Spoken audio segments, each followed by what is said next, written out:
Subscribe कीजिए आपके अपने YouTube channel education for CBSE को और बेल आइकन को दबाइए ऐसे ही वीडियोस देखने के लिए। हेलो बच्चों, आज के इसमें बात करने वाले हैं चैप्टर नंबर 3 के बारे में, जिसका नाम मेटल एंड नॉन मेटल। ठीक है, तो ये आपके क्लास 10th का बहुत ही इंपॉर्टेंट चैप्टर है और सबसे आसान भी है। क्यों? क्योंकि इसे तो हम बचपन से पढ़ते आए हैं। मेटल और नॉन मेटल के बारे में थोड़ा सा केवल आपके में एक्सटेंशन है। ठीक है, तो सबसे पहले हम समझते हैं भैया हमारा मेटल और नॉन मेटल क्या होता है। तो देखिए, हम लोग बचपन से पढ़ते हैं एलिमेंट के बारे में, एलिमेंट और कंपाउंड के बारे में पढ़ते थे।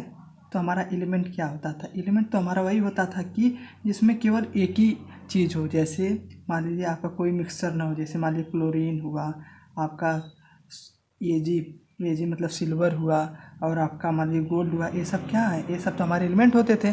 और कंपाउंड क्या होता था? कंपाउंड बेसिकली जब हम दो चीज़ों को मिला देते, तो मान लीजिए जिंक को और आप एल्युमिनियम को मिला देते तो हमारा कंपाउंड हो जाता था।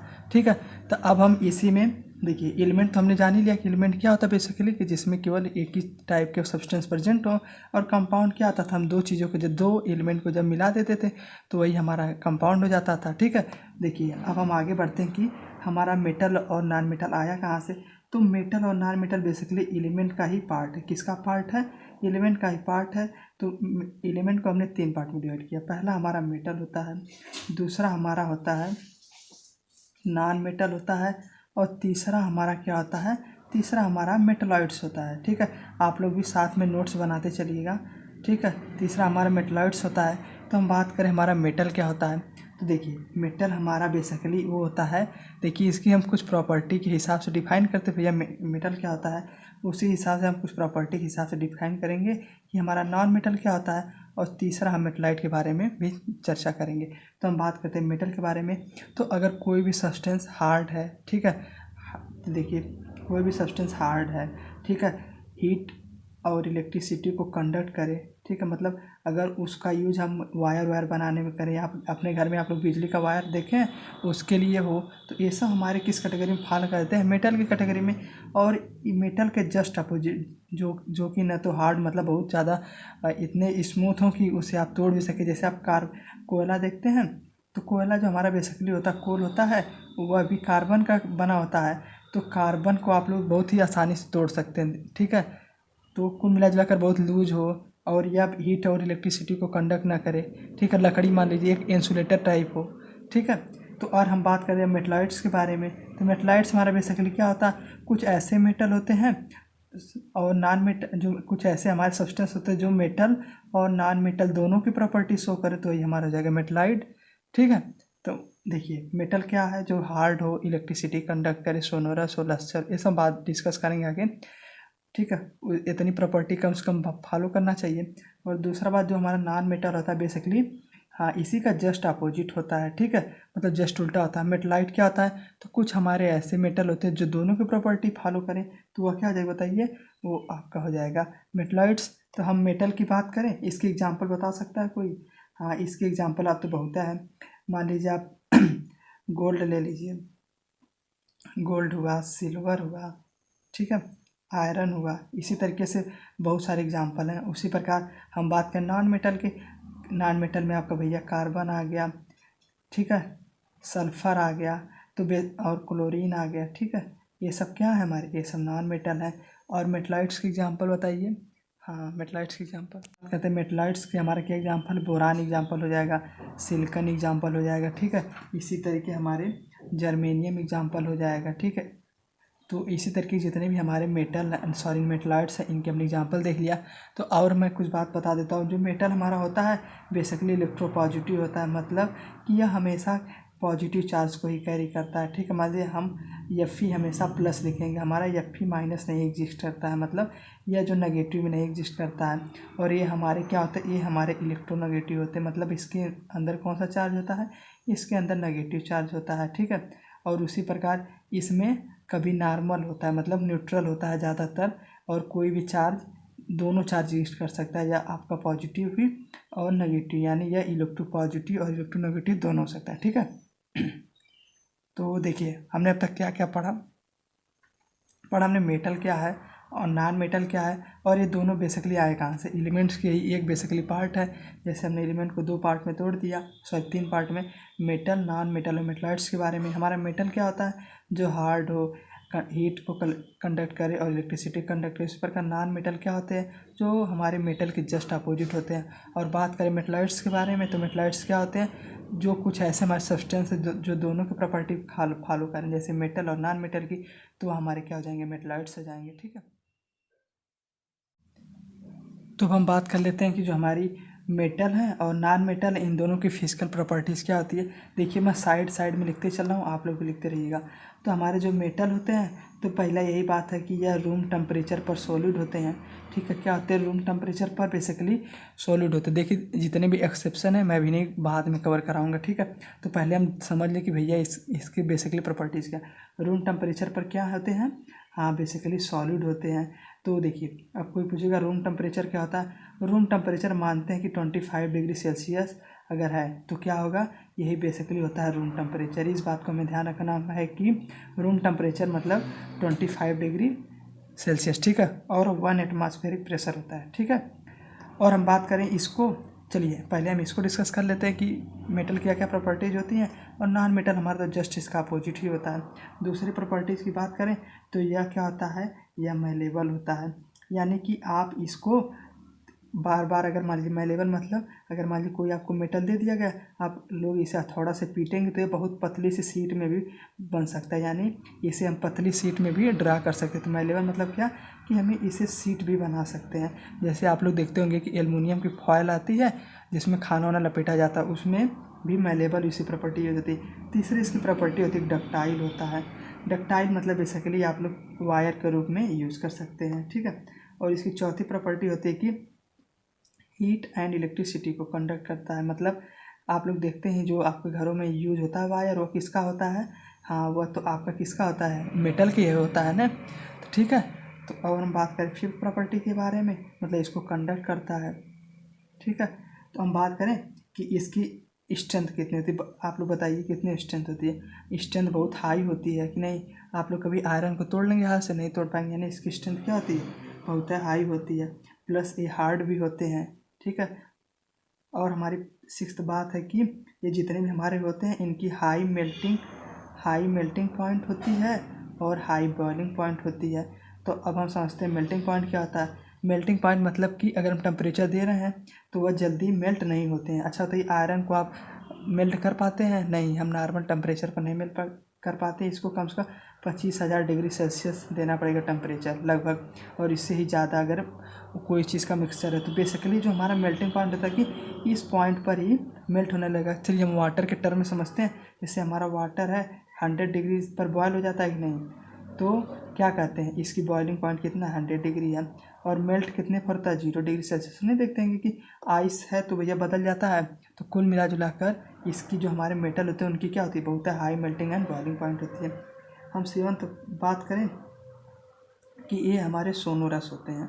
ठीक है, सोनोरस मतलब समझ रहे हैं कि मतलब अगर आप लोग बेसिकली कोई भी आपने सब्सटेंस लिया, मान लीजिए मेटल का है, तो अगर आप उसे किसी चीज़ से हैमर भी जब करते होंगे, देखिए मेटल हमेशा आवाज़ करता है। कभी आप लोग वुड पर हथौड़ा मारेंगे तो आवाज़ नहीं, आवाज़ कम करती है ना।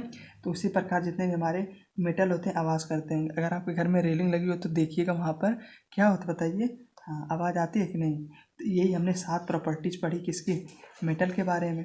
तो अब हम बात कर लेते हैं कि नॉन मेटल के बारे में। तो सबसे पहली बात कि जो हमारे नॉन मेटल होते हैं या हमारे क्या होते हैं, ब्रिटल होते हैं, यानी कि अगर भैया इसे हथौड़ा से मारेंगे तो टूट जाता है। मतलब कि देखिए अब आपका कोयल जानते हैं, कोयला जो होता है बेसिकली, उसको देखिए सब मारते हैं, टूट जाता है कि नहीं, बिल्कुल टूट जाता है। तो कुल मिला जुला कर जो हमारे नॉन मेटल होते हैं ब्रिटल होते हैं। ठीक है, और हमारा दूसरा बात कि बस इसके ही जस्ट अपोजिट दूसरा पॉइंट क्या है, नॉन मेलेबल होंगे, यानी कि इसे हम सीट के रूप में नहीं ड्रा, तो समझ लिया कि ये हमारे क्या होंगे, हाँ इसे हम सीट में तो ड्रा नहीं है कर पाएंगे। ठीक है, और तीसरा बात कि नॉन डक्टाइल होंगे। तो कुल मिला जुला कर जस्ट हम लोग क्या देख रहे हैं, पूरे ही इसके क्या होंगे, अपोजिट होते हैं। ठीक है, उसी प्रकार हीट को भी एंड इलेक्ट्रिसिटी को भी नहीं कंडक्ट कर पाते हैं। ठीक है, तो इसी प्रकार और इनकी क्या होता है, ये लोग आप लोग लिख लीजिएगा। ठीक है, और इसके क्या होता है, हाँ इसकी low melting point and low boiling point होती है, ठीक है, मतलब बहुत जल्दी मेल्ट हो जाते हैं, बहुत जल्दी बॉयल भी हो जाते हैं, ठीक है। और तीसरा बात कि नॉन सोनोरस होते हैं। नॉन सोनोरस मतलब समझ रहे हैं? हाँ, नॉन सोनोरस मतलब बेसिकली कि इस पर आप लोग अगर मान लीजिए इस पर अगर किसी चीज़ से हिट करेंगे तो यह आवाज़ नहीं करेगा, ठीक है। और एक प्रॉपर्टी हमारी छूट गई थी कि ये जो हमारे होते हैं नॉन लस्टर होते हैं, मतलब कि उतना शाइनिंग नहीं करते हैं। तो लेकिन बाकी जो हमारे मेटल तो देखते हैं गोल्ड कितना ज़्यादा शाइनिंग करता है, ठीक है। तो कुल मिला जुला कर हमने 7-8 प्रॉपर्टी देखी। अब हम बात करते हैं भैया इसके क्या क्या एक्सेप्शन है। तो आप लोग मेटल और नॉन मेटल प्रॉपर्टी बहुत ध्यान से पढ़ लीजिएगा, एग्जाम में बेसिकली आ जाता है, ठीक है। तो ये हमारी 7 प्रॉपर्टीज़ थी। तो आशा करता हूँ समझ में आ रहा है। समझ में आ रहा तो चैनल सब्सक्राइब कर लीजिए। देखिए अब तक तो हमने प्रॉपर्टीज़ पढ़ ली कि मेटल और नॉन मेटल क्या क्या प्रॉपर्टीज़ होती हैं। तो चलिए हम इसके एक्सेप्शन को भी 1 बाय 1 पढ़ते हैं। तो सबसे पहला हमारा आता है कि हमने पढ़ा है कि जितने मेटल क्या होते हैं सॉलिड में होते हैं, लेकिन एक ऐसा सब्सटेंस होता है जो मरकरी होता है, वह रूम टेम्परेचर पर किस में होता है? हाँ, वह रूम टेम्परेचर पर आपका लिक्विड में होता है। लेकिन हमने क्या पढ़ा था कि सॉलिड में होता है। तो कुल मिला जुला कर ये एक्सेप्शन है कि जो हमारा मरकरी होता है तो वह बेसिकली क्या होता है? हाँ, वह आपका हाँ लिक्विड में होता है रूम टेम्परेचर पर। इस बात को हमें ध्यान रखना किस पर? रूम टेम्परेचर पर, ठीक है। उसी प्रकार हमारे जो गैलियम है, ठीक है, जो हमारी गैलीलियम है और सीजियम है, ठीक है, हमने पढ़ा कि मेटल के क्या होते हैं? बहुत ही ज़्यादा high melting and boiling point होते हैं। लेकिन इसमें एक्सेप्शन है कि ये दोनों की क्या होती है? वेरी लो मेल्टिंग पॉइंट, ठीक है। और क्या होता है? Very low melting and boiling point, ठीक है। तो और हमारा दूसरा एक्सेप्शन आता है भैया जो हमारा आयोडीन होता है। आयोडीन हमारा बेसिकली हमें याद रखना है कि आयोडीन हमारा होता है नॉन मेटल, ठीक है, नॉन मेटल होता है। लेकिन यह क्या होता है? लस्टर होता है, यानी मतलब बहुत ज़्यादा चमकता है। वैसे भी हमारे जो खाने जो हम लोग खाते हैं साल्ट होता है, तो उसमें भी तो भैया वो पाया जाता है। तो कुल मिला जुला कर जो हमारा आयोडीन है इसमें भी लस्टर मतलब बहुत ज़्यादा क्या होती है? शाइनिंग प्रॉपर्टीज होती है, ठीक, मतलब लस्टरस होता है। और तीसरा बात करें कि जो हमारा जो कार्बन है, तो आगे हम जाके हमारा एक चैप्टर भी है कार्बन एंड इट्स कंपाउंड। तो हम लोग जानते हैं कि हमारा जो कार्बन है बेसिकली जो हमारे मेटल होते हैं, ठीक है, उन्हीं के पास एलोट्रॉप्स होता है। लेकिन कार्बन के पास एक्सेप्शन है कि इसके पास तो बहुत ही ज़्यादा एलोट्रॉप्स हैं। 3 एलोट्रॉप्स हैं। पहला आपका है कि ग्रेफाइट, ठीक है। तो ग्रेफाइट में एक एक्सेप्शन आ जाता है कि ग्रेफाइट आपका हीट एंड इलेक्ट्रिसिटी दोनों कंडक्ट करती है। ये भी एक एक्सेप्शन में ही आता है, ठीक है। तो हमें इस बात का ध्यान रखना है कि कौन सा हमारा क्या एक्सेप्शन और कैसे हो रहा है, ठीक है। तो ग्रेफाइट में जानते हैं आप लोग कि इसमें फ्री इलेक्ट्रॉन होता है, जिसके कारण क्या होता है? हीट एंड इलेक्ट्रिसिटी कंडक्ट करता है। और इसका एक और इलेक्ट्रॉप्स होता है, क्या होता है? हाँ, इसका एक इलेक्ट्रॉप्स होता है डायमंड। और डायमंड की क्या प्रॉपर्टी? डायमंड हार्डेस्ट मेटल मतलब हार्डेस्ट सब्सटेंस है। तो ठीक है, वैसे तो हम लोग क्या पढ़े कि जो हमारा नॉन मेटल होता है वो बहुत ज़्यादा कमज़ोर होता है, यानी हार्ड नहीं होता। लेकिन डायमंड हमारा हार्डेस्ट सब्सटेंस है। ये सब क्या है? हमारे ऐसा हमारे एक्सेप्शन है, ठीक है। और तीसरा एक इसका आता है बकमिनिस्टर फ्लोरेंस। क्या आता है? बकमिनिस्टर फ्लोरेंस का एक सब्सटेंस आता है। तो बेसिकली जो वो होता है ये भी एक इसका क्या है? एलोट्रॉप्स है। इसका फुटबॉल लाइक स्ट्रक्चर होता है, ठीक है।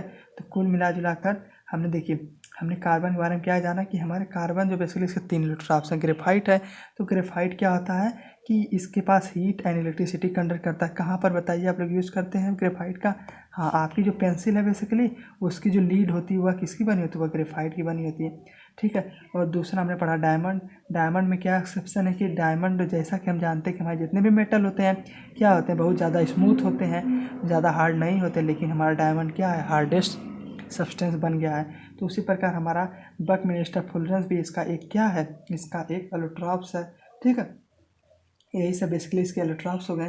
तो अब हम बात करें फोर्थ पॉइंट के बारे में कि जितने भी अल्काली मेटल होते हैं, ठीक है। देखिए मैंने अल्काली मेटल मतलब क्या, जितने भी सब्सटेंस हमारे अर्थ में पाए जाते हैं, बेसिकली अर्थ में अगर पाए जाते हैं, वैसे सब सब्सटेंस अर्थ में पाए जाते हैं।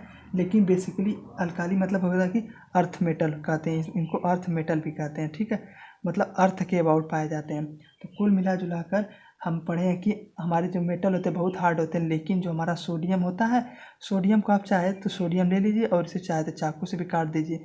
तो ये हमें क्या इंडिकेट कर रहा है कि भैया हमारे ये बहुत ही स्मूथ होता है। यहाँ पे भी एक्सेप्शन हो गया कि हमने पढ़ा मेटल बहुत ही हार्ड होता है, लेकिन ये बता रहा है कि भैया इतना नरम होता है कि इसे हम चाकू से भी काट सकते हैं, ठीक है।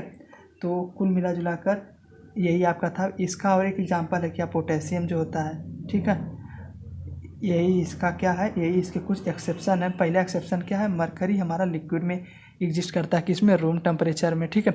उसी प्रकार हमारा आयोडीन जो भैया हम जानते हैं कि नॉन मेटल, लेकिन यह कौन सी प्रॉपर्टी शो करता है, लस्टरस प्रॉपर्टी, जो कि केवल मेटल करते हैं, मतलब बहुत ज़्यादा चमकदार होता है, ठीक है।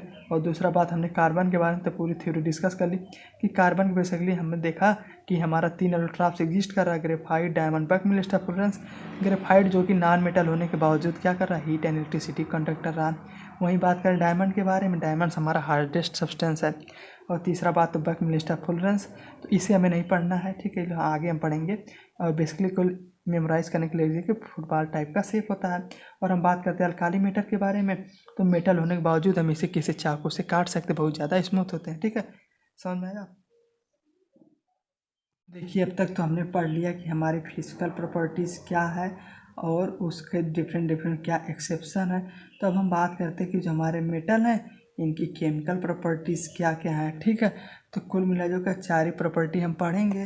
तो सबसे पहले हम लोग जान लेते हैं कि हम पहले मेटल के बारे में डिस्कस करेंगे, ठीक है।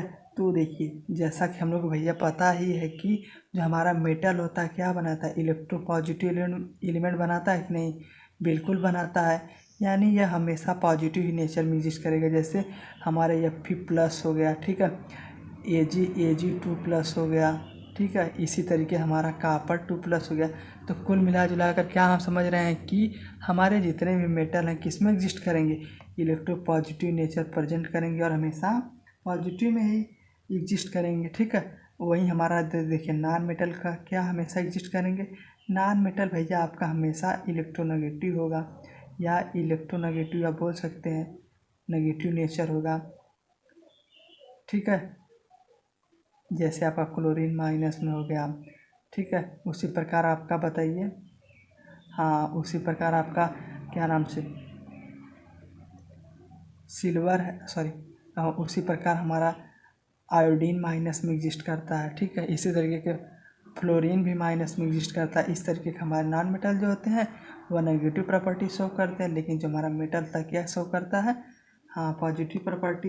तो इसमें पहला आता है कि अगर हमारा मेटल है, मेटल को हम एयर में अगर बर्न कर रहे हैं तो हमारा क्या होगा, क्या होगा इसके बारे में डिस्कस करते हैं। कि देखिए जब भी हम मेटल को आयरन में बर्न करते हैं तो मेटल है प्लस ऑक्सीजन है, ठीक है, तो यह हमारा क्या बन जाता है, मेटल ऑक्साइड बन जाता है, ठीक है। केवल हमें ध्यान रखना है कि क्या बनता है, इसकी रिएक्शन जनरली नहीं पूछी जाती है, ठीक है। और दूसरा बात हमें, जैसे एग्जांपल आप कॉपर ले लीजिए, इसको ऑक्सीजन में जला दीजिए तो क्या बन जाएगा, CuO, मतलब कॉपर ऑक्साइड बन जाएगा, क्या बन जाएगा, कॉपर ऑक्साइड, ठीक है। तो जब हम एयर में बर्न करेंगे आग तो क्या बनेगा, ऑक्साइड ही बनेगा। उसी प्रकार मान लीजिए आप जिंक को जला दीजिए तो जिंक ऑक्साइड बन जाएगा, एल्युमिनियम को जला दीजिए तो एल्युमिनियम ऑक्साइड बन जाएगा, ठीक है। और हमारा दूसरा बात है कि जब मेटल है इसको हम वाटर में अगर रिएक्शन करवाएं तो क्या होगा, तो मेटल में जब हम इसको रिएक्शन कराते हैं तो हमारा बनता है metal oxide plus, sorry metal oxide बनेगा और उसके साथ हमारी हाइड्रोजन गैस भी रिलीज होगी, ठीक है। तो देखिए जब ये एरो लगाते हैं इसका मतलब क्या होता है, इसका मतलब कि गैस रिलीज हो रही है, ठीक है। तो हमारे हाइड्रोजन गैस रिलीज करेगी, ठीक है। या तो या अगर आप वही फिर अगर आप मेटल ऑक्साइड ले लीजिए, फिर इसको वाटर से रिएक्शन करा दीजिए तो क्या होगा, हाँ तब बन जाएगी मेटल हाइड्रो ऑक्साइड, क्या बनेगी बताइए, मेटल हाइड्रो ऑक्साइड, ठीक है। समझ में आया।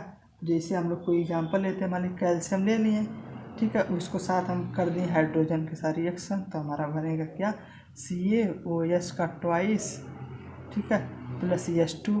तो हमें रिएक्शन तो याद रखनी नहीं है, केवल आप लोग मेमोराइज कर लीजिए भैया क्या होता है रिएक्शन, ठीक है।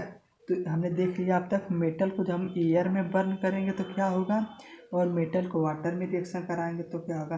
अब हम बात करते हैं कि आपने मेटल ले लिया और इसको एसिड के साथ रिएक्शन करा दिया तो क्या बनेगा, ठीक है। तो देखते हैं हमें भैया मेटल, मान लीजिए कोई मेटल आपने ले लिया, ठीक है, मेटल प्लस आपने डाइल्यूट एसिड ले लिया। डाइल्यूट एसिड क्या होता है बताइए? हाँ, डाइल्यूट एसिड वो होता है जो कि उसमें वाटर की अमाउंट ज़्यादा रहे और एसिड की अमाउंट कम रहे, ठीक है। तो हमारा बनेगा साल्ट और हाइड्रोजन बन जाएगा, ठीक है। उसी प्रकार आप लोग अगर कोई कंसनट्रेटेड वाले हम लेंगे तो उसको हम आगे पढ़ेंगे रिएक्टिविटी सीरीज़ के बारे में, हम समझेंगे उसके थ्रू बेसिकली कैसे प्रोसीड होता है, ठीक है। तो पहले आप लोग पहले ही समझ लीजिए कि मेटल का अगर हम डाइल्यूट एसिड से रिएक्शन करेंगे तो साल्ट और हाइड्रोजन बनेगा, ठीक है। हाइड्रोजन गैस बेसिकली रिलीज हुई है, हाइड्रोजन, ठीक है। और हम बात करें फोर्थ पॉइंट के बारे में जो कि हमारा लास्ट है कि अगर मान लीजिए हमने कोई मेटल ले लिया उसके साथ कोई साल्ट सॉल्यूशन ऐड कर दिया तो क्या होगा? तो साल्ट सॉल्यूशन जब ऐड करेंगे तब हमारा बनेगा, देखिए इसमें दो बात पर डिपेंड करता है रिएक्टिविटी सीरीज़ के बारे में। हो सकता है अगर मेटल और साल्ट सॉल्यूशन है भैया ये वाला कमज़ोर रहे, इसकी रिएक्टिविटी कम रहे तो रिएक्शन ही नहीं करेगा, एक प्रोबेबिलिटी रिएक्शन नहीं करेगा। अगर रिएक्शन करेगा तो डिस्प्लेसमेंट हो जाएगा। तो यहाँ पे मान लीजिए साल्ट बी है और इसका ए है, ठीक है। तो ए वाला जाके सी वाले साथ कनेक्ट होके आपका बी वाला बच जाएगा। तो कुल मिला जुला कर देखिए हमें इन्हीं चारों बातों पर केमिकल प्रॉपर्टीज़ में ध्यान रखनी है कि मेटल जब हमारा ऑक्सीजन के साथ रिएक्शन करता है तो मेटल ऑक्साइड बनता है, ठीक है। और वही मेटल जब वाटर के साथ रिएक्शन करता है तो मेटल ऑक्साइड बनता है। क्या बनता है? मेटल ऑक्साइड, ठीक है। और वही जो हमारा मेटल और वाटर रिएक्शन आपस में करें, सॉरी मेटल ऑक्साइड को हमने लेकर मेटल हाइड्रोक्साइड से रिएक्शन कराया तो क्या बनेगा? मेटल हाइड्रोक्साइड बनेगा। उसका हमने एग्जाम्पल भी समझा। अभी जितना मैं ले रहा हूँ सारा एग्जाम्पल हम लोग बाद में डिस्कस करेंगे, पहले इसको डिस्कस करने के हमें रिएक्टिविटी सीरीज़ के बारे में पता रहना चाहिए, ठीक है। उसी प्रकार हमारा मेटल है कोई साल्ट सोल्यूशन ले लिए, बी और सी कह दें भैया रिएक्शन कराइए, तो देखिए दो प्रोबेबिलिटी है। एक तो भैया हो भी सकता है, होगा तो इसमें इस बात पर डिपेंड करेगा कि भैया कोई जो रिएक्टिव मान लीजिए ए वाला कमज़ोर तो नहीं है, कमज़ोर रहेगा तो नहीं डिस्प्लेस कर पाएगा तो रिएक्शन ही नहीं होगी। अगर मान लीजिए मजबूत है तो भैया कहेगा बी को भगा के सी को उसके साथ ले लेगा। तो कुल मिला जुला कर यही आपका था केमिकल प्रॉपर्टीज़ के बारे में, ठीक है। समझ में आया तो चैनल सब्सक्राइब कर लीजिएगा सीरीज़ के बारे में, ठीक है। तो जैसा कि हम लोग पीछे पढ़े थे कि भैया मेटल और नॉन मेटल की जो प्रॉपर्टीज़ हैं तो हम कैसे पता करते थे कि भैया रिएक्शन कब कौन किसको डिस्प्लेस कर रहा है, तो हमें इस बात की कन्फ्यूजन थी। तो हमें कुल मिला जुला कर अगर हमें रिएक्टिविटी सीरीज़ का आइडिया है तो हम पता कर लेंगे कि कौन सा साल्ट सोल्यूशन कब डिस्प्लेस होगा कब नहीं होगा, ठीक है। तो कुल मिला जुला के यही देखिए आपका क्या है, यही सीरीज़ है। जब हम डाउन टू नीचे जाते हैं तो रिएक्टिविटी सीरीज़ कम होती है, यानी जो हमारा पोटेशियम होता है इसकी रिएक्टिविटी मतलब आर्डर बहुत है ज़्यादा, मतलब ये बहुत ज़्यादा रिएक्टिव है, ठीक है। इसकी रिएक्टिविटी बहुत है ज़्यादा है, ठीक है। मतलब यह चाहे तो सबके साथ रिएक्शन कर सकता है, ठीक है। तो हम पहले समझ लेते हैं कि हमारा देखिए सबसे पहले हमें याद कैसे रखना है कि इसको हम याद रखने के लिए एक ट्रिक का यूज़ करेंगे। आप लोग भी इसको लिख लीजिए या तो स्क्रीनशॉट ले लीजिए कि please stop calling me a cute zebra, I like her calling smart गाई, ठीक है। तो कुल मिला जुला कर इसी ट्रिक से हम याद रखेंगे।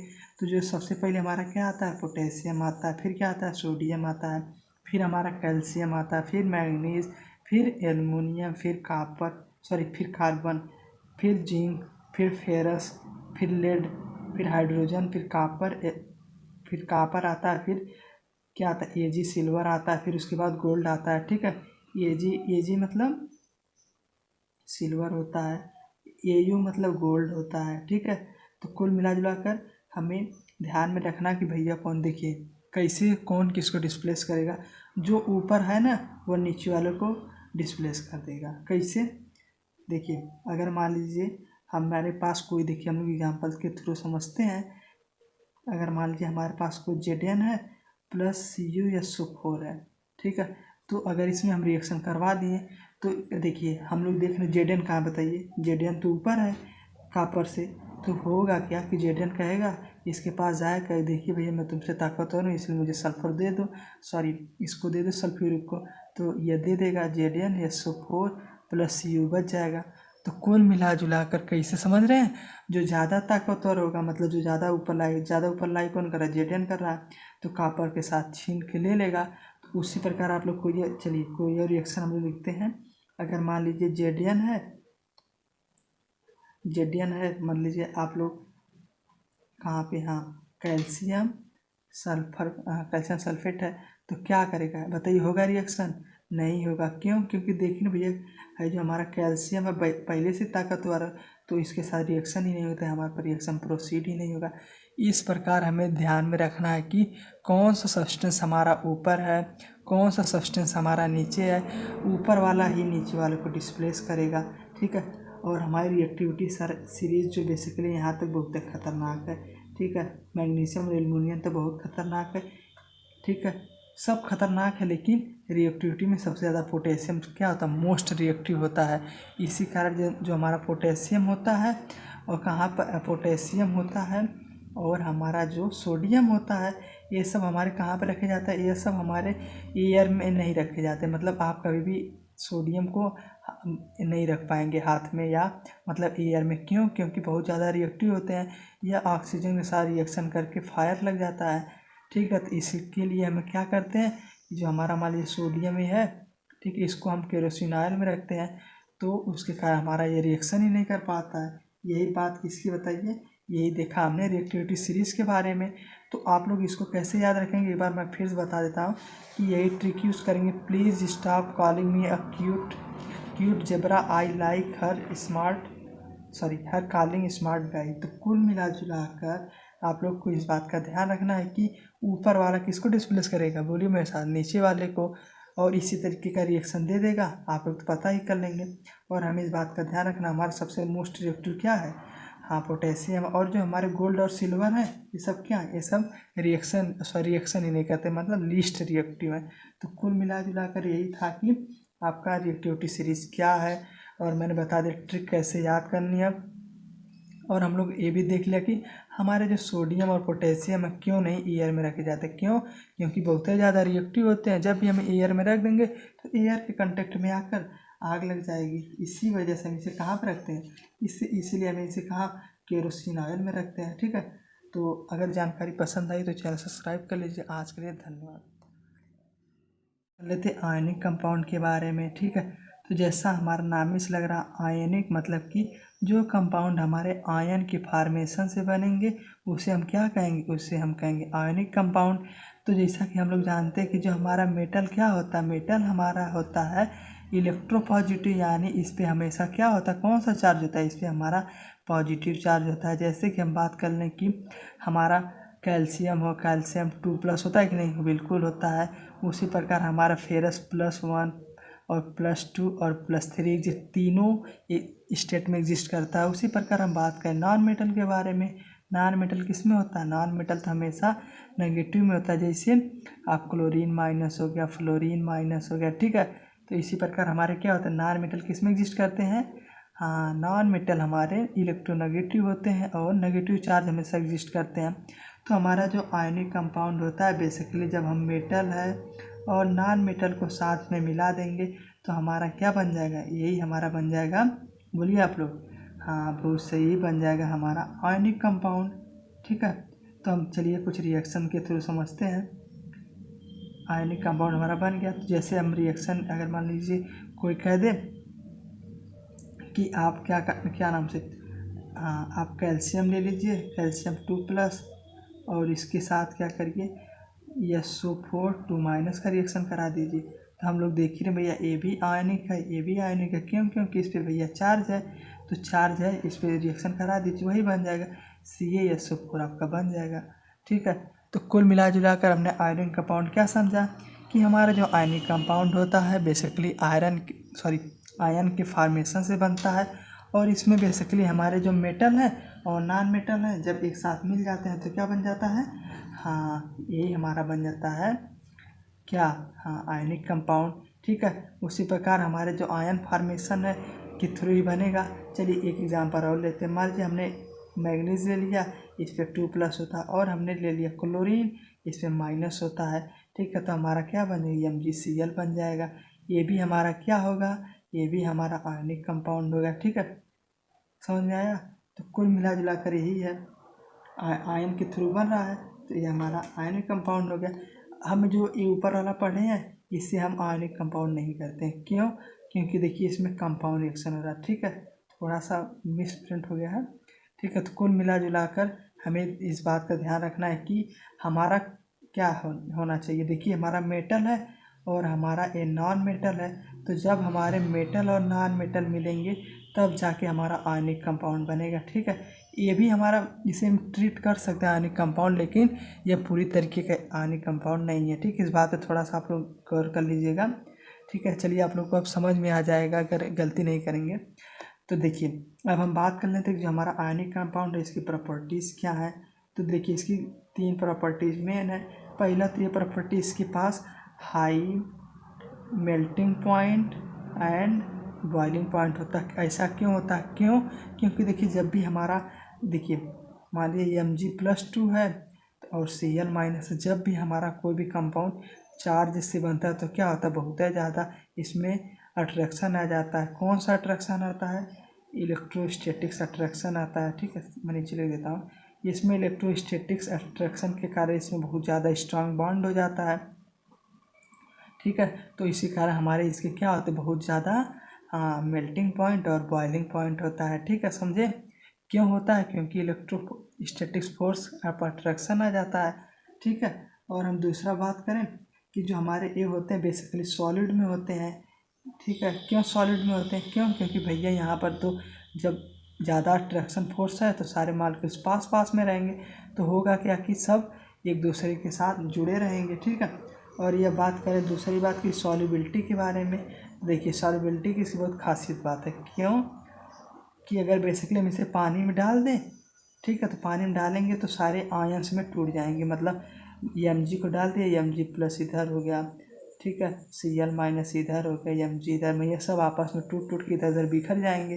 तो कुल मिला जुला कर सॉल्युबिलिटी इसकी क्या होती है, वाटर में सॉल्युबल होता है, ठीक है।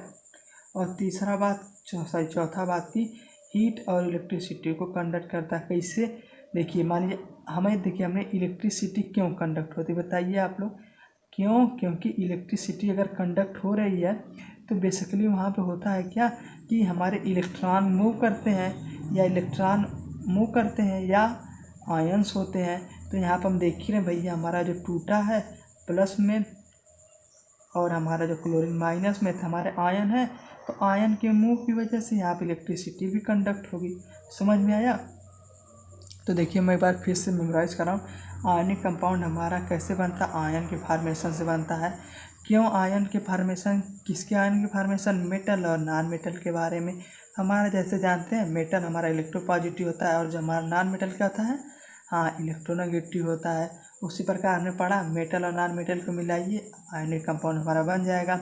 और एक बात हमने ये भी देखा कि हमारा जो हमें मेटल और नॉन मेटल को मिलाना है। ये देखिए हमारा कंपाउंड हो गया। नॉन मेटल तो ये भी है लेकिन ये क्या है, ये बेसिकली कंपाउंड है, तो इस बात को फॉलो नहीं करेगा। तो हमारा वही मेटल हमने मैग्नीज ले लिया, मैग्नीशियम ले लिया और क्लोरीन ले लिया, दोनों को मिलाकर हमने आयनिक कंपाउंड बना लिया। और बात करें इसकी प्रॉपर्टीज़ के बारे में, इसकी कितनी प्रॉपर्टी है? 4 प्रॉपर्टीज़ है। पहला कौन सी प्रॉपर्टीज़ है? पहला इसका कि हाई मेल्टिंग पॉइंट है और बॉइलिंग पॉइंट है। दूसरा कि सॉलिड है, ठीक है। और तीसरी बात की बहुत ज़्यादा सॉल्यूबल है। और तीसरा बात की कंडक्ट ऑफ इलेक्ट्रिसिटी कर देता है, ठीक है। और एक बात हमने छोड़ दी कि हमारा यह सॉलिड में होता है, ठीक है। तो आशा करता हूँ जानकारी पसंद है। जानकारी पसंद चैनल सब्सक्राइब कर लीजिएगा, ठीक है। आज के लिए धन्यवाद।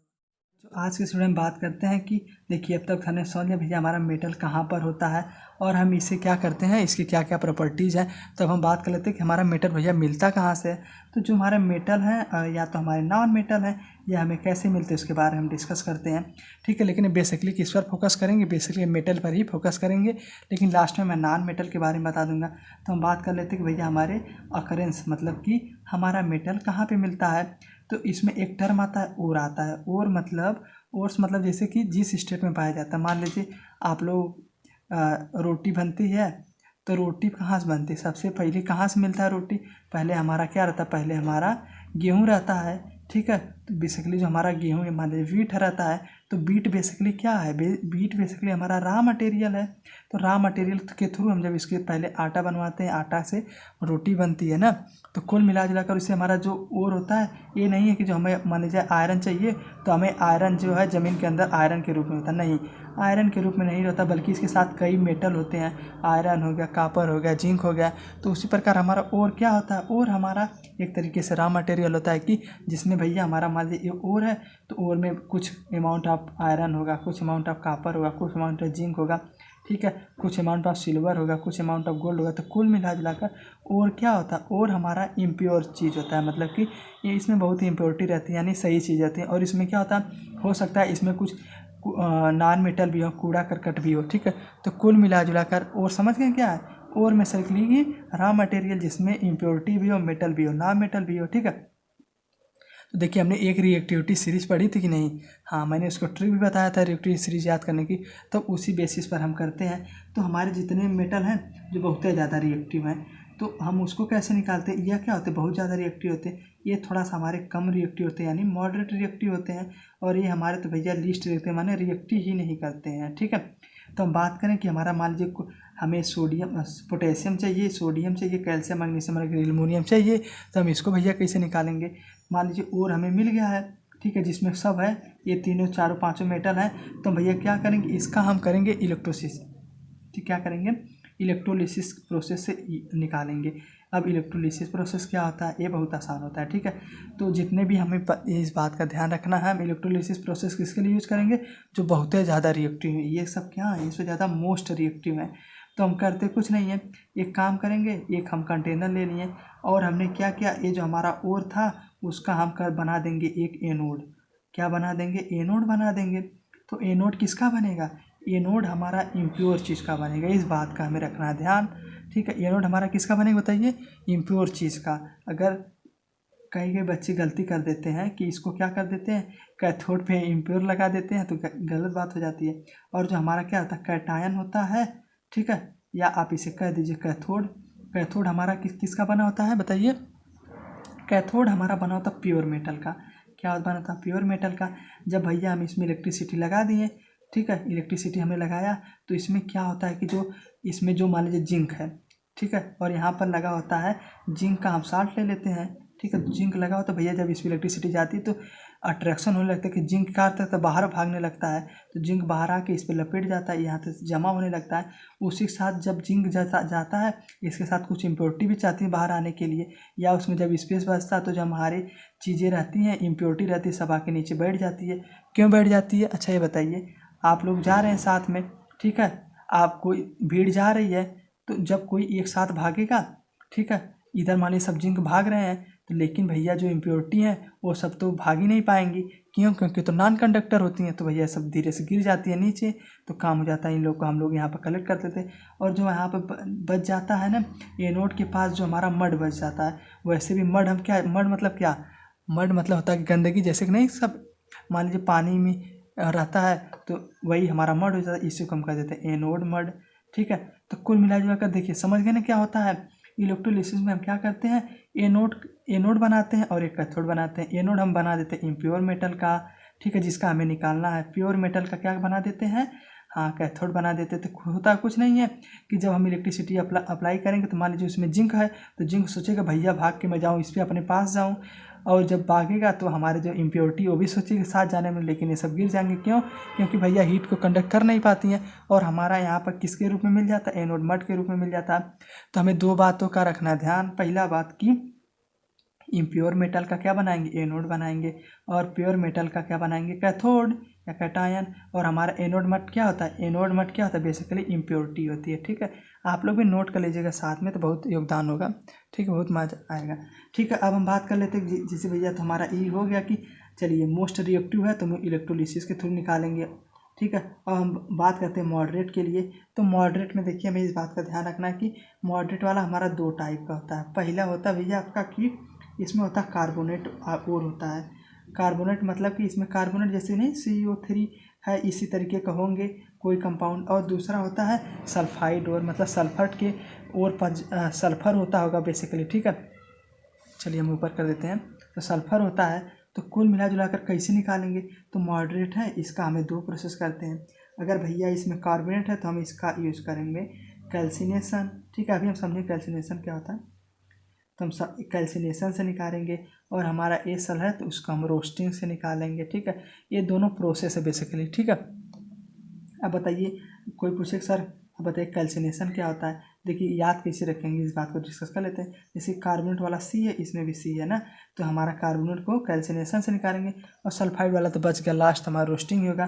तो हमारा कैल्सिनेशन जो बेसिकली होता है, या ऑब्सेंस ऑफ एयर में, जब हम ऑब्सेंस ऑफ एयर में हीट करेंगे तो यह हमारा क्या बन जाएगा, यह हमारा बन जाएगा कार्बोनेट और। ठीक है, कैल्सिनेशन मतलब क्या, ऑब्सेंस ऑफ एयर में क्या करेंगे, हीट करेंगे। ठीक है, तो हमारा क्या बन जाएगा, हाँ हमारा कार्बोनेट और दूर हो जाएगा और हमें मेटल मिल जाएगा। ठीक है, और हम बात करें सल्फाइड और है तो इसमें क्या करेंगे, इसमें हमें एयर के साथ हीट करेंगे, एयर विथ एयर हम हीट करेंगे तो क्या होगा, हमारा मेटल मिल जाएगा। ठीक है, यानी हमारा मेटल मिल गया तो हम आराम से इसे यूज़ कर लेंगे। तो कुल मिला जुला कर हमने, अगर हमारा मॉडरेट है, मॉडरेट जितने भी कंपाउंड है, मतलब जिंक है, फेरस है, आयरन है और कॉपर है, इसमें कुछ करना नहीं है, इसको हम दो मेथड से करेंगे। अगर हमारा कार्बोनेट और है, ठीक है, तो हम क्या करेंगे, कैल्सिनेशन से निकालेंगे, इसको हम कैल्सिनेशन प्रोसेस भी कहते हैं। उसी प्रकार हमारा रोस्टिंग प्रोसेस है। तो कुल मिला जुला कर देखिए, कार्बोनेट और है तो कैसे निकालेंगे, कैल्सिनेशन प्रोसेस से, और सल्फाइड और है तो क्या निकालेंगे, किससे, रोस्टिंग प्रोसेस से। रोस्टिंग क्या होता है, मतलब जब एयर के प्रेजेंट में हीट करेंगे तो हमारा क्या होगा, रोस्टिंग प्रोसेस होगा, और जब हम एयर के एब्सेंस में हीट करेंगे तो क्या बनेगा, हाँ मेटल बन जाएगा। ठीक है, समझ में आया, बहुत आसान है। ठीक है, और हमारा ये बात करें जो लीस्ट रिएक्टिव है, इसमें कुछ करना नहीं, यह हमेशा फ्री स्टेट में पाए जाते हैं। कैसे पाए जाते हैं, फ्री स्टेट में, मतलब ऐसे ही रहते हैं। क्यों ऐसे रहते हैं भैया, किसी से रिएक्ट ही नहीं कर पाते हैं। ठीक है, ठीक है, समझे क्यों फ्री स्टेट में पाया जाता है, हाँ क्योंकि यह किसी से रिएक्ट नहीं कर पाते हैं। एक बार मैं फिर सबको समराइज करता हूँ। देखिए, हमारा जो जितने मोस्ट रिएक्टिव हैं वह एलिमेंट जो जानते हैं, बहुते लोगों से रिएक्शन कर लेते हैं, तो वह हम कैसे दूर करेंगे उसकी इम्प्योरिटी, इलेक्ट्रोलिसिस प्रोसेस से। वहीं अगर हम बात कर लें भैया कि हमारे जो मॉडरेट रिएक्टर है, ठीक है, मॉडरेट वाले हैं, ये इनको हम कैसे करेंगे, इसको हम दो स्टेप से करेंगे। अगर हम देख लें कि भैया वहाँ पर कार्बोनेट और है तो हम क्या करेंगे, उसको कैल्सिनेशन से कर लेंगे। अगर सल्फाइड हो रहा है तो किससे करेंगे, रोस्टिंग से करेंगे। ठीक है, समझ में आया। रोस्टिंग क्या होती है कि मतलब एयर हो, और कैल्सिनेशन की मतलब एयर ही ना हो। ठीक है, और हमारे जितने बच गए एजी और मतलब लीस्ट रिएक्टिव वाले, लीस्ट रिएक्टिव हम करेंगे फ्री स्टेट में तो होते ही, उनका हमें कुछ करने की ज़रूरत नहीं है, केवल हमें इलेक्ट्रोलिसिस वाला प्रोसेस ध्यान में रखना। देखिए मैंने बहुत अच्छे से बताया, आप लोग ध्यान में रख लीजिएगा। ठीक है।